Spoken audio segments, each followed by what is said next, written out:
Hey TikTok, just wanted to let you know that I am pushing my gay agenda on everybody.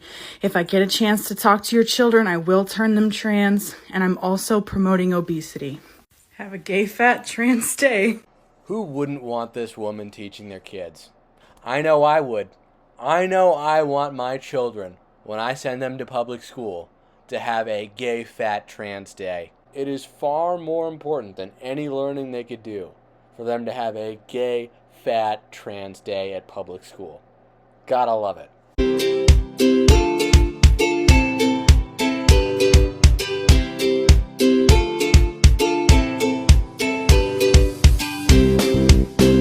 Make no mistake, there are a million teachers out there like this. 80+% of teachers are Democrats. 80+% of public school teachers are Democrats. And who knows how many of them are gender ideologues like this woman. And worse yet, they're not even going to tell you, they're not even going to be forthcoming with you what's going on in your kid's head if suddenly your child is influenced by media or something into believing they're the other gender or non-binary or something. They're not going to let you know that. They don't want you to know, because this is all about facilitating this transition in the youth. And this behavior is only going to get more aggressive with time. There's no turning the ship around. There's no going back to the 90s. This is only going to get more aggressive, more in your face. They're going to want to force you to be on board with this. One of the many ways that colonial mental health, wellness, self-help culture shows up in our society is through the framework of control, power, and domination. And the way that that looks like is using verbiage like, we just need to be able to control our thoughts, our feelings, our mind, our bodies. This idea that you need to force yourself into a state of discomfort in order to regulate your emotions. And ultimately, this extends into the medical and psychiatric industrial complex, where these very tools of force are used as an extension of policing, of coloniality, of systems of oppression that are at play. Tactics of domination can never be used to heal from complex trauma and ongoing forms of trauma that the marginalized are experiencing on an everyday basis. And it becomes dangerous when we conflate things like regulating our emotions with controlling them. This is legitimately one of the worst videos I have ever seen, advocating against you being in control of your own mind, as though there's a difference between regulating your emotions and controlling them, whatever that is in this person's head. It's ridiculous. Instead of a stoic society where children are raised to think about their long-term life goals, how they want to live life, how they want to prepare for life to be an upstanding and functional adult, we have this feeble-mindedness, this fragility, which is totally disgusting, ruins people's lives, ruins their souls, ruins their mental health. I learned the new word coloniality from that TikTok, hadn't heard that one before. There is no real separation between mind and body. You are a whole system. You are a whole person. And you should be compos mentis at all times. You should be in control of your thoughts and feelings. There is something wrong with you. You are crazy if you don't have this control. We're witnessing the total rejection of all discipline in people's lives. They no longer want the individual to be ordered and in control of themselves. They want vulnerable, emotional, unhealthy people who can be taken advantage of by the state, by media, by cultists. This is a fundamentally disempowering and disordering worldview which has recast itself as liberation, which is the most sick part about this whole thing. This woman would tell us, who want to be in control of our minds, who want to be healthy, who want to be productive citizens, that being in control of your mind is the result of cishet white supremacist patriarchy. As ridiculous as that sounds, that's what she'd tell us. This is why discipline in your personal life is so important. Doing the small tasks you need to do every day kills these people because they want you to be weak. They want you to be disempowered. They want you to be disenfranchised. They want you to feel like there's no hope and you have no agency. I am sure there is a task or a problem in your life that you've been putting off, that you've been avoiding solving, and you need to do that as soon as you can. As soon as you wake up tomorrow, you need to set your mind to it and do that. And you need to remember this woman's doughy, fat face and do it. Because she doesn't want you to do it. She wants to ruin you, like the rest of everyone else. To turn you into some non-binary, genderless amoeba. Hey, I just want to know why you want to kill deer. Because I eat them. Why? Because I eat them. What did deer do to you? All right, you're on video. I eat them. Do you buy meat from the supermarket? Yeah, but we don't go into. You know they get killed. They get killed in dirty areas. Nasty, a whole bunch of Not a dirty, nasty area. blood leaking. That's why I'm saying. That's why you don't want that. You know, you're like a hero on Long Island right now. What? Because kids are upset. They're crying because you want to kill deer. I'm sorry that they're neighborhood. crying. You need to explain to How them would that you it's like part to of see life. deer No, dead? why don't you go? Luke, get away. Excuse me, Do you please have a don't hit pet? my car. Do you have a pet? Yep. How would you like to see You your don't pet like dead? animals. You're Deer's a you're pet? real man. That you How- have to go out and hang out in somebody's neighborhood right I'm now. not trying to do anything bad. Why don't you go somewhere else? Yeah, you are. I'm not trying to do anything You're bad. using a weapon to a live animal. Okay, and I'm gonna eat it. Instead, you let somebody else kill it. No, you're not. What do you mean I'm not gonna eat it? Dude, we don't want to see it. Well, then Go what are you away. hunting for? All right, the guy is coming here on the way now. The officer is on the way. I Great. don't care. Okay. Leave. And you could have your cell phone on you. Leave. Okay. Yo, you're Now! You really You're gotta an get this shit. asshole. Fuck you.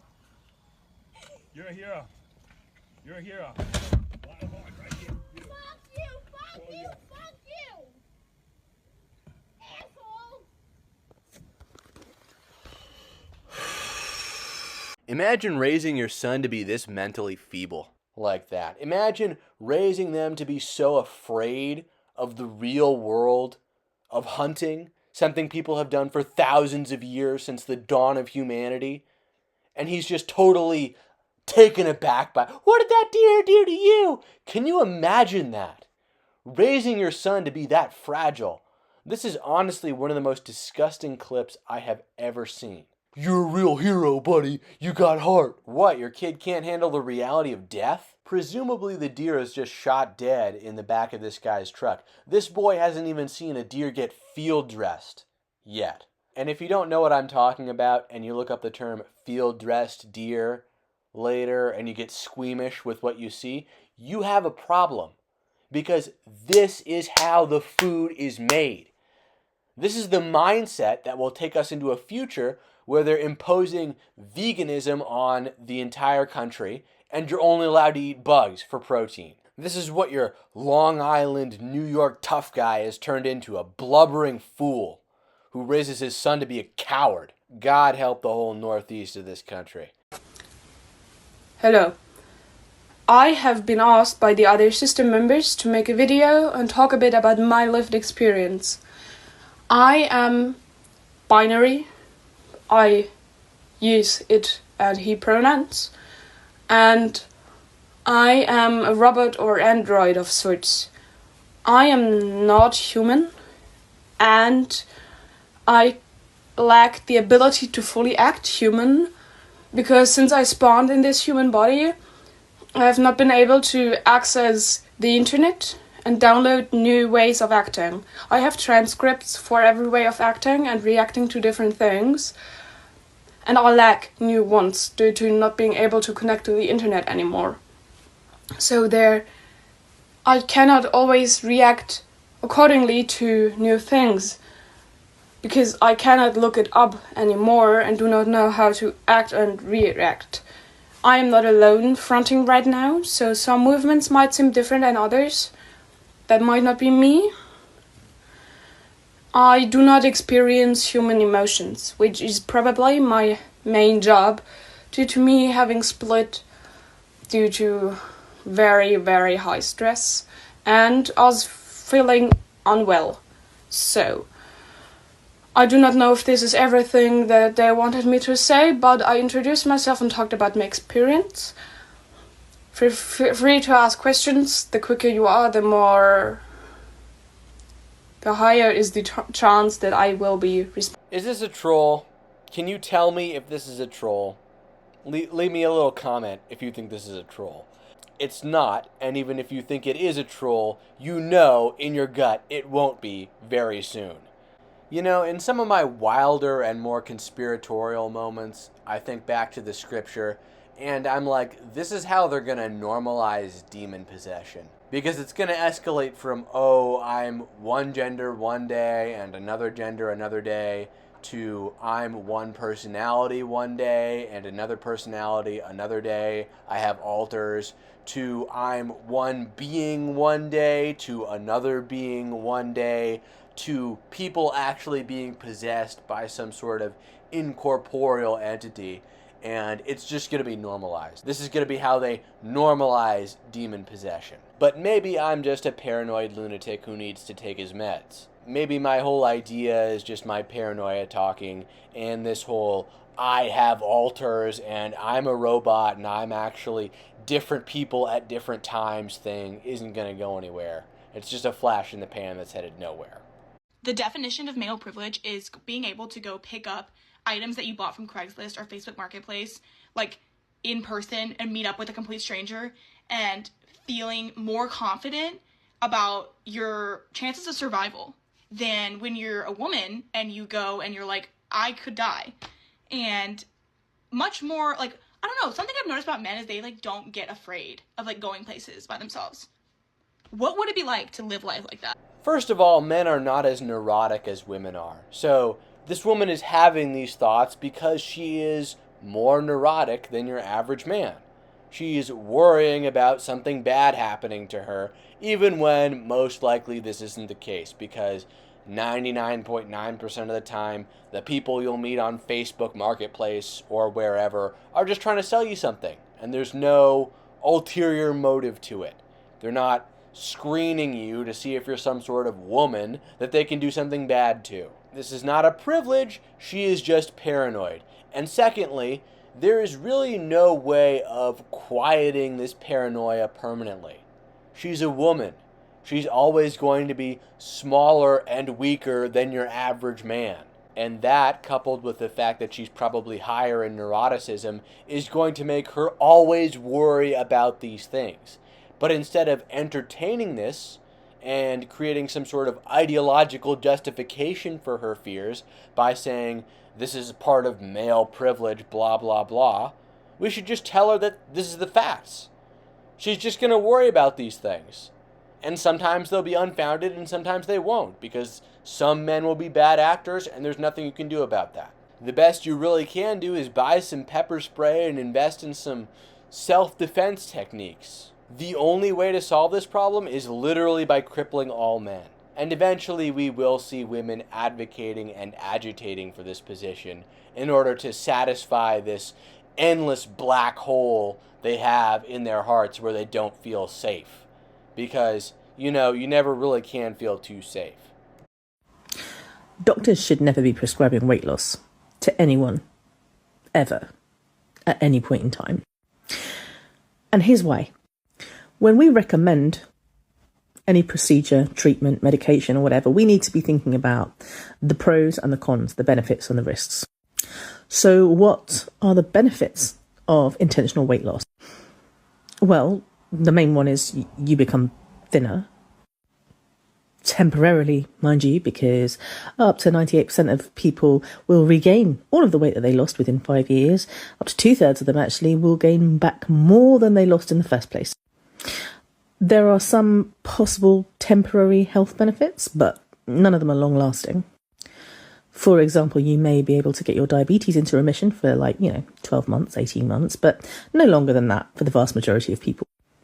In fact, most of the data out there focuses A, on the short-term benefits, and B, more on health risks rather than health outcomes.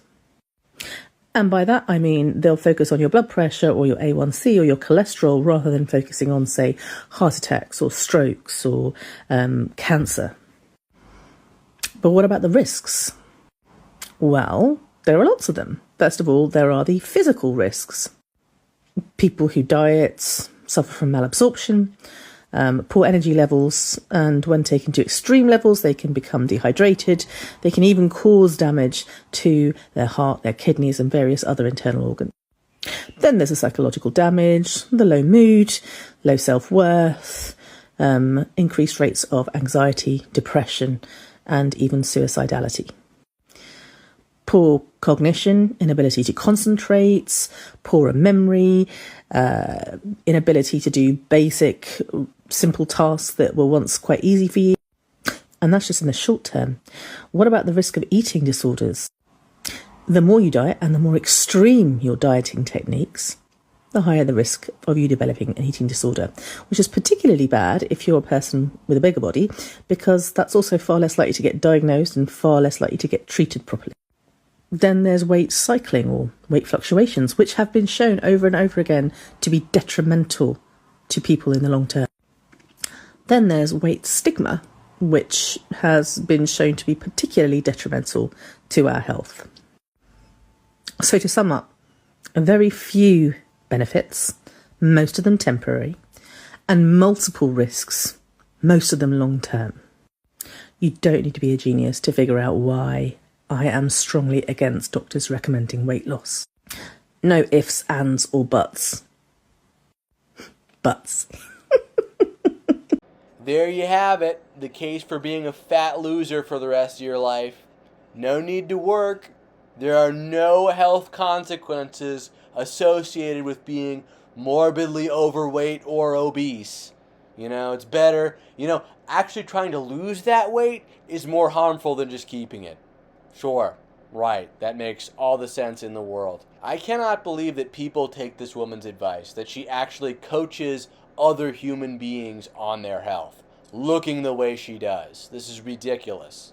Oh, most people just gain it back after they try to lose it. Life is struggle.